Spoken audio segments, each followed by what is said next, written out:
நண்பர்கள் அனைவருக்கும் வணக்கம். இந்தியாவுக்கு பயம் காட்டும் விதமாக சீனா தன்னுடைய வெள்ளை யானை அப்படிங்கிற ஒரு போர் விமானத்தை களமிறக்கி இருக்காங்க. உடனடியாக நம்முடைய இந்தியா பதிலடிக்கு பார்த்தீங்கன்னா தயாராகிருக்காங்க. விமானப்படை களத்தில் இறங்கியிருக்காங்க. இதை பற்றிய லேட்டஸ்டான தகவலை நம்ம இந்த வீடியோல தெரிஞ்சுக்கலாம். அதே போல இன்னொரு முக்கியமான விஷயம் என்னன்னா, இதுதான் இந்தியா அப்படிங்கிற மாதிரி இந்தியா செஞ்ச ஒரு செயல் இப்போ அப்படியே ஆடி போயிருக்கு. அதிர்ச்சியில வங்கதேசம் இருக்கு. இது மட்டும் இல்லாமல் இன்னொரு முக்கியமான விஷயம் என்ன அப்படின்னா, இந்தியாவுக்கு பக்கத்திலேயே ஒரு புதிய நாடு உருவாகுது அப்படிங்கிற தகவல் வெளியாயிருக்கு. இதை கண்டு இப்போ வங்கதேசம் அலற ஆரம்பிச்சிருக்காங்க. இதை பற்றியும் நம்ம இந்த வீடியோ எல்லாம் தெரிஞ்சுக்க போகிறோம். அதுக்கு முன்னாடி நம்முடைய சேனலை சப்ஸ்கிரைப் பண்ணாமல் பார்க்குறீங்கன்னா மறக்காம சப்ஸ்கிரைப் பண்ணிக்கோங்க. புதுசாக நம்முடைய வீடியோ பார்த்துட்டு இருக்கீங்கனாலும் கீழே இருக்கும் சப்ஸ்கிரைப் பட்டனை தட்டி மறக்காம சப்ஸ்கிரைப் பண்ணிக்கோங்க. பல நண்பர்கள் சப்ஸ்கிரைப் பண்ணாமலே நம்முடைய வீடியோக்களை பார்த்துட்டு வர்றீங்க. உங்கள் எல்லாத்துக்குமே ஒன்று சொல்லிக்கொள்ள விரும்புகிறேன். நம்முடைய வீடியோ பிடிச்சிருந்துச்சுன்னா உடனடியாக சப்ஸ்கிரைப் பண்ணி வச்சுக்கோங்க. அடுத்தடுத்த வீடியோக்கள் உங்களுக்கு சேராது. அதனால சப்ஸ்கிரைப் பண்ணிட்டு பெல் ஐகானை கிளிக் பண்ணிக்கோங்க. இப்போ வாங்க வீடியோக்குள்ள போயிடலாம்.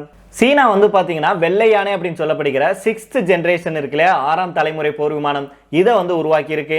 இதை அந்த நாட்டுடைய தலைநகர் பெய்ஜிங் இருக்குல்லையா, அங்கிருந்து 6258 கிலோமீட்டர் தொலைவில் இருக்கும் இந்தியாவுடைய அருணாச்சல பிரதேசம் இருக்குல்லையா, அந்த அருணாச்சல பிரதேசத்துக்கு வெறும் 1 மணி நேரத்தில் வந்துடும் அப்படின்னு சொல்றாங்க. அதனால இந்தியா என்ன பண்ணியிருக்காங்கன்னா, அதாவது அருணாச்சல பிரதேச எல்லையிலேயே இருக்கட்டும், நம்முடைய எல்லையில ஏதாவது ஒரு பிரச்சனை இருக்கும் பட்சத்தில் உடனடியாக சீனாவுக்கு பதிலடி கொடுக்கறதுக்கு நம்முடைய இந்தியா இந்திய விமானப்படையிட்ட சொல்லி அதிநவீன விமானத்தை உருவாக்கிட்டு வர்றாங்க. அதனால சீனாவுக்கும் இந்தியாவுக்கும் இடையே இருக்கும் அந்த மோதல் தொடர்ந்து எப்போ வேணாலும் பதற்றம் அதிகரிக்கும் அப்படிங்கிற நிலையிலேயே இருக்கு. 6ஆம் தலைமுறை போர் விமானம் பத்தி தெரிஞ்சுக்கணும் அப்படின்னா, உலகம் முழுவதும் போர் விமானங்கள் இருக்கு. இதுல மிகவும் மேம்பட்டவை தான் 6ஆம் தலைமுறை போர் விமானங்கள். வெறும் 3 நாடுகள் தான் இந்த விமானங்களை வச்சிருக்காங்க அப்படின்னு சொல்லணும். அதுல முதல் இடத்துல யார் இருக்காங்க அப்படின்னு பாத்தீங்கன்னா அமெரிக்காவுடைய F-16 விமானம் தான். 2வது இடத்துல ரஷ்யா, அதாவது MiG-31 இருக்குல்ல, அந்த விமானம் தான் 6ஆம் தலைமுறை போர் விமானமாக ரஷ்யா வச்சிருக்காங்க. இந்த நிலையில தான் 3வது நாடாக சீனா இந்த விமானத்தை வச்சிருக்காங்க.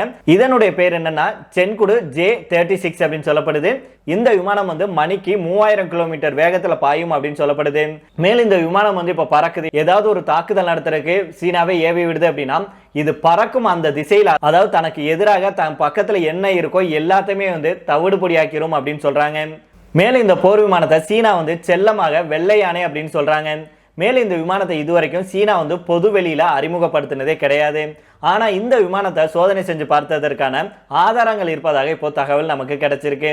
இப்படி கிடைச்ச தகவலின்படி நம்ம வச்சு பார்க்கும்போது என்ன கிடைச்சிருக்கு அப்படின்னா, இது ரேடார்களுடைய கண்கள்ல இருந்து தப்பிக்கும் வகையில வடிவமைக்கப்பட்டிருக்கு அப்படின்னும், பல ஆபத்தான வெடிப்பொருட்கள் இருக்கு இல்லையா, இதை தாங்கி சென்று தாக்கும் வகையில உருவாக்கப்பட்டிருக்கு அப்படின்னு சொல்லியிருக்காங்க.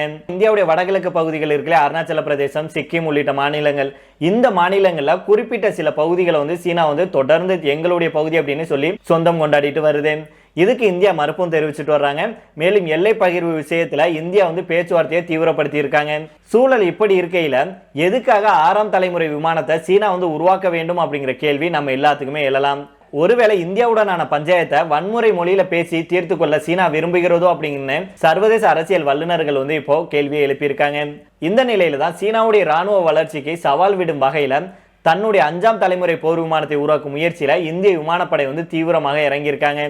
நம்ம கிட்ட இருக்கும் ரஃபேல் போர் விமானம் 4 5ஆம் தலைமுறையை சேர்ந்தது. அதனால 5ஆம் தலைமுறை விமானத்தை உருவாக்க தீவிரமான முயற்சிகள் மேற்கொள்ளப்பட்டு வருது.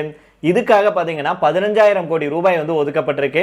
அடுத்த ஆண்டு 5ஆம் தலைமுறை விமானத்திற்கான முன்மாதிரி உருவாக்கப்படும் அப்படின்னும், 2030ஆம் ஆண்டுல இந்த விமானங்கள் பயன்பாட்டுக்கு வரும் அப்படின்னு தகவல் வெளியாயிருக்கு.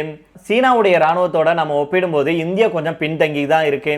ஆனாலும் சீனாவை விட நம்ம பாத்தீங்கன்னா பல மடங்கு வேகத்துல வளர்ந்துட்டு வரோம் அப்படிங்கிறதுல எந்த மாற்று கருத்துமே இருக்க முடியாது. அதாவது சீனா இப்போ உருவாக்கி இருக்காங்களே 6ஆம் தலைமுறை போர் விமானம், அது எந்த அளவுக்கு நம்பகமானது அப்படின்னு தெரியாது.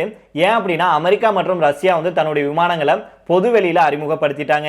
ஆனா சீனா இதை இன்னும் செய்யல. இதுக்கான அர்த்தம் என்னன்னா, சீனா தன்னுடைய தயாரிப்புல இன்னும் முழுமையடையவில்லை அப்படிங்கிறது தான். சீனா முழுமையை எட்டுறதுக்குள்ள இந்தியா பதிலடி கொடுக்கறதுக்கு ரெடி ஆகிடுவாங்க அப்படிங்கிறதுல எந்த மாற்று கருத்துமே இருக்க முடியாது. அதனால சீனா தயாரிச்சிருக்கும் அல்ல தயாரிச்சா இல்லையா அப்படிங்கறதுக்கெல்லாம் அப்பாற்பட்டு தயாரிச்சிருக்கு அப்படின்னே வச்சுக்கிட்டோம் அப்படின்னா, சீனா தயாரிச்சிருக்கும் இந்த 6th ஜெனரேஷன் போர் விமானம் வந்து வெள்ளை யானையா அல்லது புலியா அப்படிங்கிறத அடுத்தடுத்த ஆண்டுகள்ல நமக்கு தெரிஞ்சிடும். சீனா என்ன மாதிரியான போர் விமானங்களை களமிறக்கினாலும் அதுக்கு சரியான பதிலடி கொடுக்கறதுக்கு இந்தியா வந்து கைவசம் நிறைய போர் விமானங்களையும் ஆயுதங்களையும் வச்சிருக்காங்க. இது மட்டும் இல்லாம எப்பேற்பட்ட சீனாவையே ஓட ஓட விரட்டி அடிச்சாங்க 4 வருஷத்துக்கு முன்னாடியே. அதனால சீனா வந்து இந்தியா கிட்ட வம்பிழுக்கணும், ஏதாவது வச்சுக்கணும் அப்படின்னு நினைச்சாலே கடுமையான பதிலடி கொடுக்கப்படும் அப்படிங்கிறத நன்கு புரிஞ்சிருப்பாங்க சீனா. அப்படிங்கிறதுல எந்த மாற்று கருத்துமே இருக்க முடியாது. அதனால பொறுத்து வந்து பார்ப்போம் நண்பர்களே. அதே போல இன்னொரு பக்கம் வங்கதேசத்தை அலற விட்டுருக்காங்க, அதை பத்தி தெரிஞ்சுக்கலாம். நம்முடைய அண்டை நாடுகள் ஒன்னாக மியான்மர் வந்து இருக்கு. அதே போல இங்க வந்து பாத்தீங்கன்னா ராணுவ ஆட்சி நடைபெற்றுட்டு வருது. அதே போல வங்கதேசத்துல வந்து இடைக்கால அரசு வந்து இந்தியாவுக்கு எதிராக செயல்பட்டு வர்றாங்க.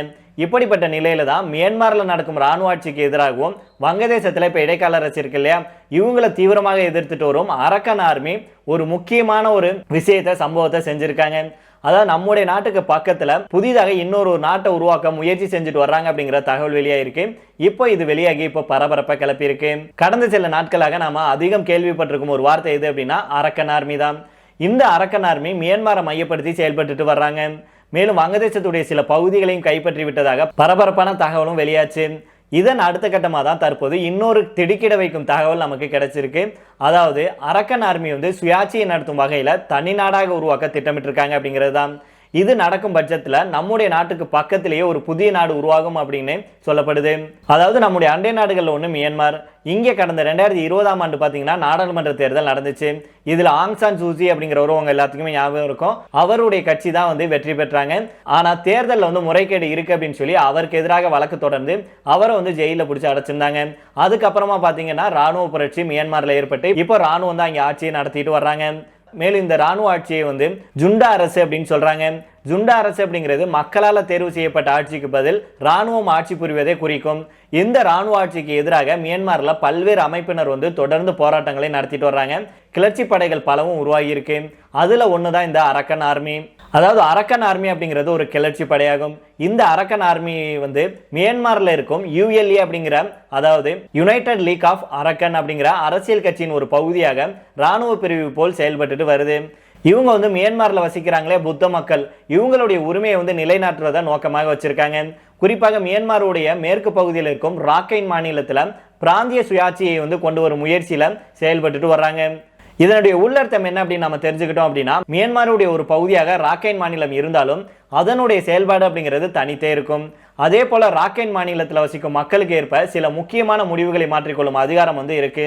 இதன் மூலமாக ராக்கைன் மாநிலத்தை தனிநாடு போன்று கட்டமைக்கும் முயற்சியில அரக்கன் ஆர்மி வந்து இருக்காங்க அப்படின்னு சொல்லப்படுது.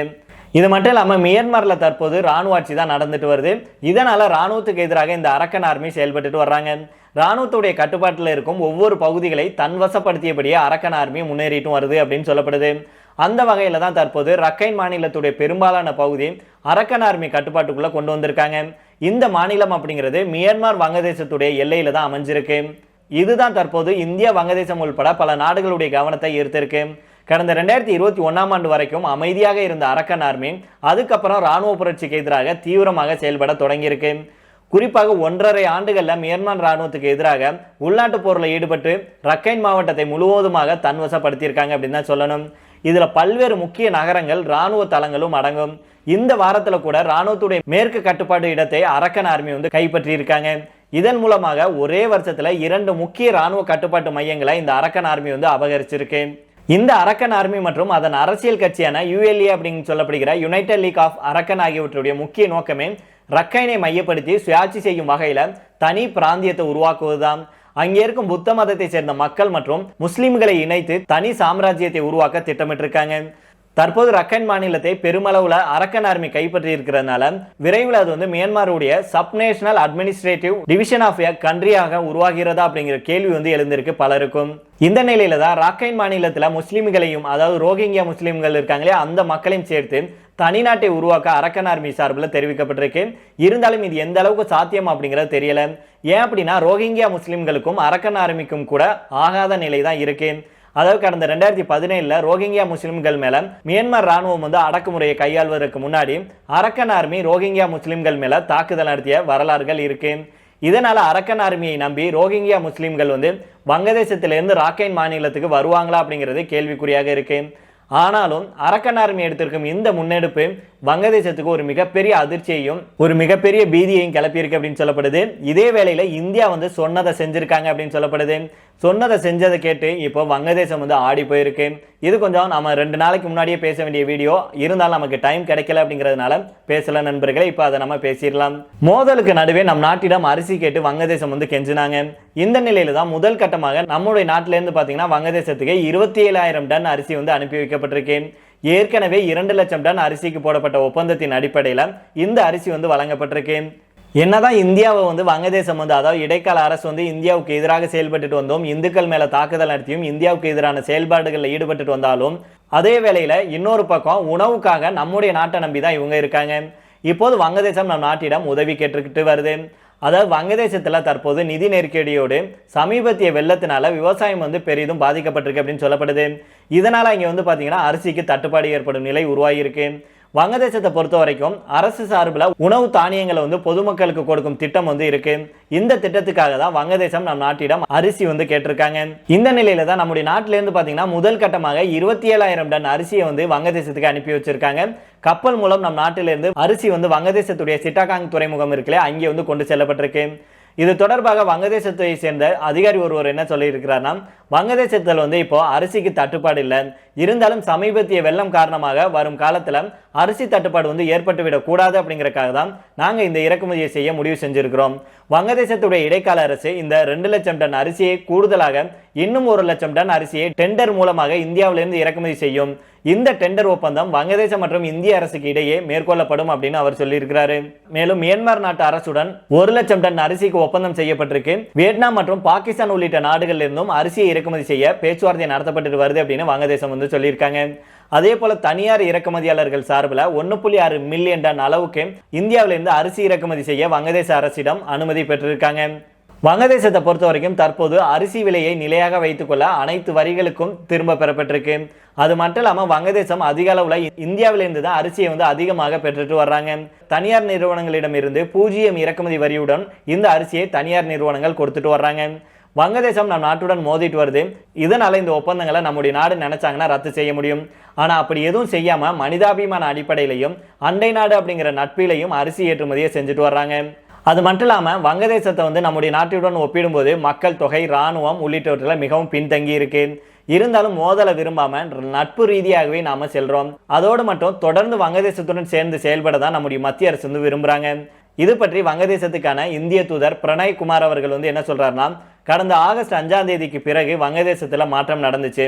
அதுக்கப்புறம் இடைக்கால அரசுடன் ஆர்வமாக செயல்பட்டு வர்றோம். இந்த நிதியாண்டின் கடந்த 6 மாதத்துல அதிகமான வளங்களை நாம வந்து பெற்றிருக்கிறோம். இது கடந்த ஆண்டுல இந்த காலகட்டத்தை ஒப்பிடும்போது அதிகமாகும் அப்படின்னு சொல்லி இருக்கிறாரு. அதே போல இந்தியா வந்து இந்த சின்ன நாடுகிட்ட வங்கதேசம் வந்து ரொம்பவுமே சின்ன நாடு, நாம தான் அவங்களுக்கு சுதந்திரத்தையே வாங்கி கொடுத்தோம். அப்படி இருக்கும்போது நாம அந்த நாட்டு கூட போய் சண்டை போடுறதோ அல்லது அந்த நாட்டை வந்து தாக்குறதோ நல்லதா இருக்காது அப்படின்னு சொல்லிட்டு தான் வங்கதேசம் என்ன பண்ணாலும் நம்ம வீட்டில் ஒரு சின்ன பையன் கடைக்குட்டி வந்து ஏதாவது சண்டை போட்டானா அவனை விட்டு பிடிச்சி கொஞ்சம் தட்டி கொடுத்துட்டு போவோம் இல்லையா, அந்த மாதிரி தான் வங்கதேசத்தை விட்டு பிடிச்சிட்டு இருக்காங்க அப்படின்னு சொல்லப்படுது. இருந்தாலும் ஒரு அளவுக்கு தான் எல்லாத்துக்குமே ஒரு லிமிட் இருக்கு அப்படிங்கிறதா நம்முடைய கருத்தாக இருக்கு. நீங்க என்ன நினைக்கிறீங்க அப்படிங்கிறத கீழே உள்ள கமெண்ட் பாக்ஸில் சொல்லுங்க. மீண்டும் நாளை வேற ஒரு செய்திகளுடன் உங்களை சந்திக்கிறேன். நன்றி, வணக்கம்.